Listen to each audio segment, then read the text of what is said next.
says, I have an ISA or pension where I regularly put money in and government puts money into it. I can use this to buy a house or leave it for my pension.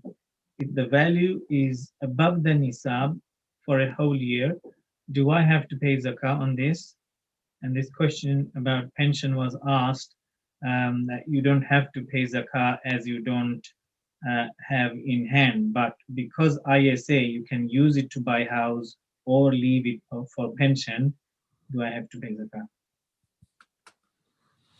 Well, I don't understand so many questions in one question here. Basically, I want to understand this pension. You have no right to opt out of it. If you have no right to opt out of it, you can't do anything, because as a pension, is like basically is like gambling.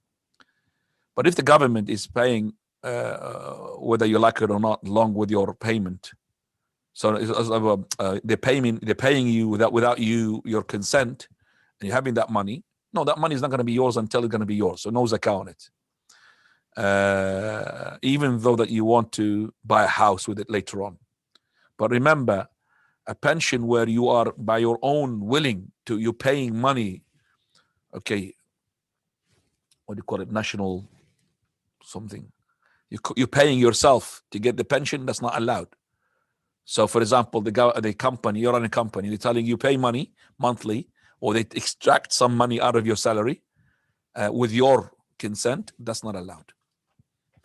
Because you see what happened is that if you die, you haven't got enough money anyway to get for your family. But what they do, they take it from other people, from other workers, and that's gambling. Now, Luton, please.